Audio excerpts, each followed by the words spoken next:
ઘણા નાની ઉંમરના છોકરા એવા છે કે એને ભણવું નથી ગમતું પણ ગમે એ ધંધો ચાલુ કરી દે. એટલે ભાઈ ભણ્યા વગર છે ને તમે બહુ હેરાન થવાના છો. આ ઘણા છે ને 12 ભણીને 10 ભણીને પછી એમ્બ્રોઇડરીમાં વયા જાય, કાં હીરામાં વયા જાય, કાં ગમે એ બીજા ધંધામાં વયા જાય. એટલે એ લોકોને ભણવું નથી ગમતું એટલે એને એમ હોય કે આપણે ગમે એ ધંધો કરવા મળ્યો એટલે આપણને ઘરેથી કાંઈ નહીં કે વાંધો નહીં આવે, પૈસા કમાવું ને એટલે. પણ ભાઈ ભણવાનું તો બહુ મહત્વનું છે. તમે અહીંયા આવો ને તો તમને ખબર પડે. આ બધા એમ કહે છે ને કે બહાર જઈને મજૂરી કરવી ને આન તેન. અહીંયા ભાઈ મજૂરી કરવી હોય ને તોય ભણતર માગે છે. એમને તમને મજૂરી નથી રાખતા. એટલે આ ઘણા પાછા ન્યા છે ને એ બધા એમને નાની ઉંમરના બધા ધંધા કરવા માંડ્યા. આપણે કેવી ને શું કહીશું કે ઓનલાઈનનું કરે છે. એટલે ઓનલાઈનનું એ પછી કરજો. તમે એકવાર ખાલી ભણી લો. કેમ કે તમે અહીંયા આવીને જોવો ને તો તમને ખબર પડે. કોકને માથામાં ધોળા વાળ થઈ ગયા હોય ને તો ત્યાં તમે ઓલો ગોંદરેજનો કલર મૂકી ગયો ને કાળા કરવાના, તો એ કલર કરવામાં તમને ન રાખે ભણતર વગર. એટલે એ બધું બહુ અઘરું છે ભાઈ. તમે અત્યારે નહીં ભણો ને પછી તમને 10 વર્ષ પછી બહુ અફસોસ થાય. આની કરતાં ભણ્યા હોત તો સારું હતું. એટલે અત્યારે તમારી પાસે કદાચ પૈસા ન હોય ને ખાવા પીવાનું બધું અટકતું હોય ભણો તો, પણ એ કોકની પાસે વ્યાજે લઈ લીજો, બેંકમાંથી લોન લઈ લીજો. પણ ભણ્યા વગર તમારું કાંઈ નહીં થાય. કેમ કે તમે લોન બોન લઈને ભણતર પૂરું કરી દો. એક ડિગ્રી તમારી પાસે પડી છે ને ભાઈ તો એ 10 વર્ષ પછી કામમાં આવશે. અત્યારે તમને એમ લાગશે કે ભણવું નથી ગમતું ને લેસન કરવું નથી ગમતું, એ બધું આગળ જતા બહુ અઘરું છે. એ તો ન્યા એવું કલ્ચર છે એટલે તમારા ભણતર કાંઈ કામમાં નથી આવતું. બાકી તમે ફોરેનમાં જાઓ ને તો ત્યાં ભણતરનું બહુ મહત્વ છે. આ ચેટ જીપીટી આવ્યું ને એનાથી તમે 10 વર્ષનો એક્સપિરિયન્સ નાખી શકશો, પણ ડિગ્રી એનાથી નહીં બને. એટલે ચેટ જીપીટી સારી વસ્તુ જ છે.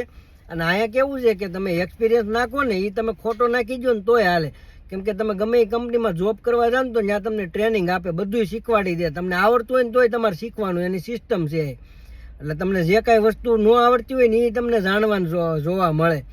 અને જો તમે ભણેલા હો ને તો તમારી માટે બહુ ઇઝી છે. એક તો એક્સપિરિયન્સ તમે ખોટો નાખી દેવો ને તો હાલશે, પણ ચેટ જીપીટીમાંથી ડિગ્રી નહીં બને. એટલે જેને ભણવું નથી ગમતું ને એકવાર ભણી લો.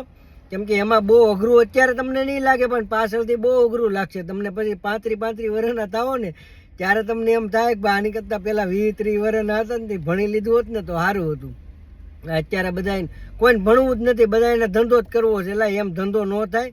પહેલાં થોડુંક ભણી લો, ભણતા ભણતા ધંધો કરો. ને ભણવા ન જાવું ગમતું હોય ને તો એક્સટર્નલ કરીને તમે એક્ઝામ આપી દો, એમાં પાસ થઈ જાઓ અને ડિગ્રી તમારી પાસે પડી છે ને તો તમારે બહુ કામની છે વસ્તુ. કેમ કે બધા કન્ટ્રીમાં એવો સમય આવવાનો છે ભણતર વગર કોઈનું કાંઈ નહીં થાય. એટલે અત્યારે ત્યાં તમારે એવું છે કે ભાઈ કાંઈ નથી થતું, પણ 10-20 વર્ષ પછી ન્યાય એવો સમય આવશે કે ભાઈ ત્યાં તમારી પાસે ડિગ્રી છે ને તો જ તમારું કાંઈક આગળનું કામ થાય. એટલે તમારા માટે બહુ સારું છે.